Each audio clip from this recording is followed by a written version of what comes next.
Thanks for tuning in to Everyday Persuasion. I'm Brendan Lupetin, a medical malpractice and personal injury lawyer who is obsessed with the power of persuasion and the impact it has on our everyday lives. Everyday Persuasion provides you quick, practical psychology tips to help you thrive in everyday life. Let's check it out.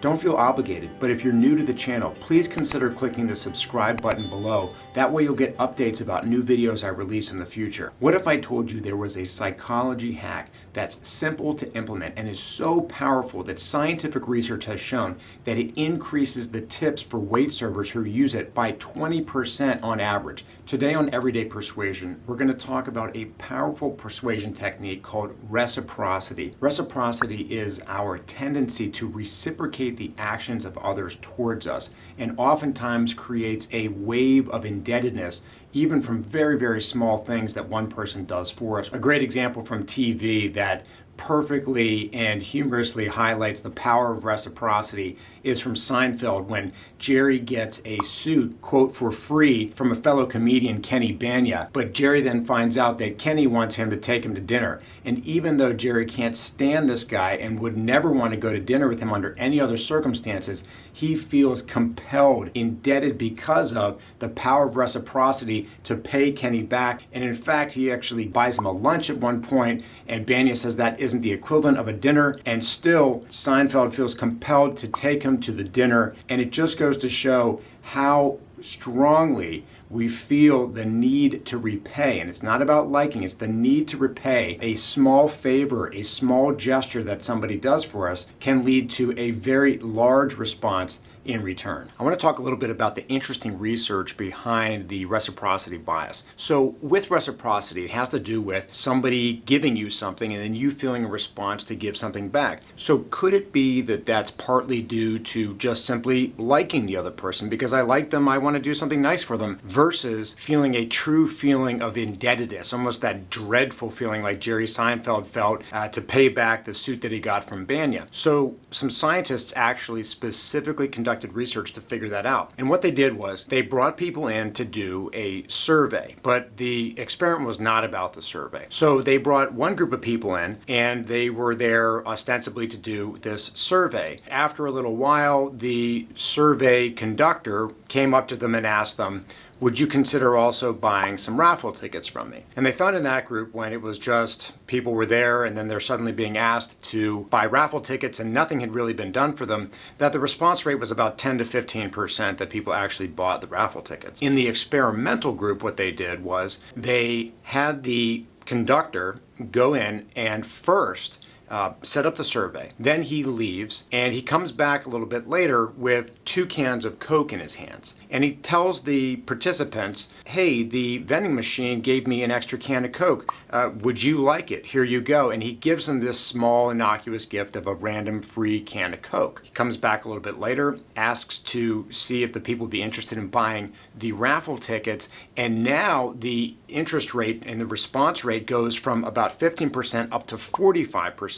And the reason being that the people felt indebted. Did it have to do because they liked the guy because he gave them Coke, or did they feel the indebtedness? So what the experimenters did was that they had people fill out surveys, actually as part of the survey, about how they liked or perceived the person that was running the experiment. And what they found was that people actually liked this person more when they did not receive the free can of Coke. And their liking of this conductor, the experimenter, went down when they were given the Coke, and presumably because now they felt that sense of indebtedness that, oh gosh, now I have to repay this. So that helped confirm the fact that it's not really about the liking. It's about that you now feel indebtedness and you must make things right. You must even the scales. And because nobody likes that feeling, the actually liking factor went down. There was a separate set of experiments in the restaurant server context, which is going to take us to the 1+1 method. And what they were interested in finding out was how the power of reciprocity applied to the extent of tips that servers got in a restaurant. And so they suspected that things like writing a little smiley face or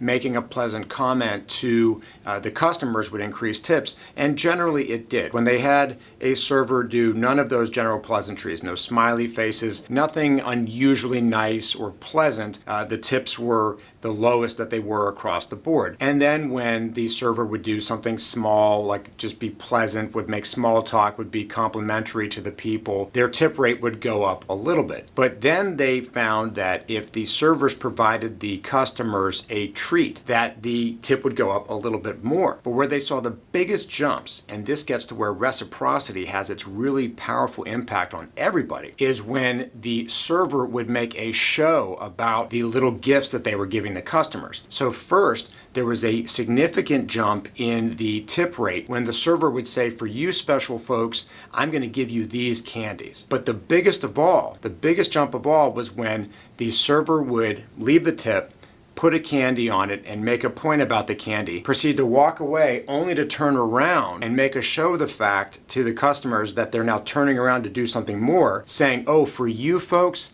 here's a few more pieces of candy. What they found was that the tips compared to the control group increased by 25%. Now imagine from a server's perspective how much money that could equate to over the course of a week, a month, or a year, which gets us to the 1+1 method. That's actually what that method is called. And it's 1+1 because the first move is you make the initial gift of the small piece of candy, and then you add to it the show of it's not just that, but also I'm going to go above and beyond and give you these extra pieces of candy, leads to these exponential tip results. If you look for it, you're going to see the reciprocity effect all over the place. If you go to the mall and you see the gentleman holding out the pieces of food for you to try, that's reciprocity. That small little piece of chicken is being given to you because they know that it has an overall big effect of increasing people to go in and buy full meals from that company. You see the same thing at the grocery store when there's free samples being given out. That's being done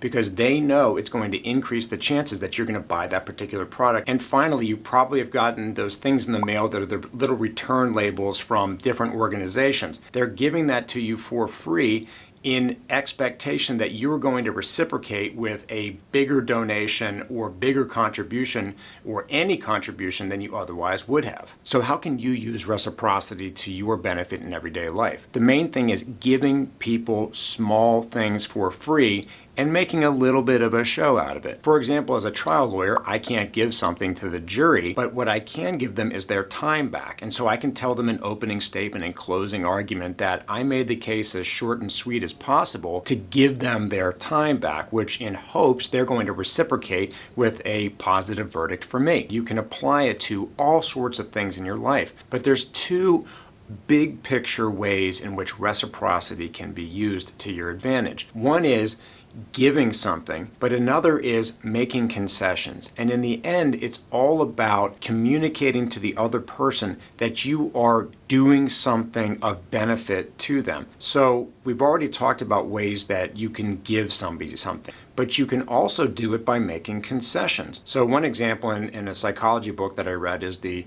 little kid that comes up to somebody and says, hey sir, will you buy 50 raffle tickets? And the person says no. And then the child retreats and says, well, then would you at least consider buying a chocolate bar? And the chances of that chocolate bar being purchased go significantly up compared to if the chocolate bar was the first thing. But the point there being, it was a concession. You can also think about that in any type of a negotiation where you can indicate to the other person, hey, look, I've dropped my position. I've come off of my initial thought. Now, reciprocation, you should be doing the same. So using your imagination, you can apply reciprocity to benefit your life, and you can see it. It's really fascinating everywhere you look. If you found this video helpful and you have any questions or concerns, please drop your comments and questions in the comments section below.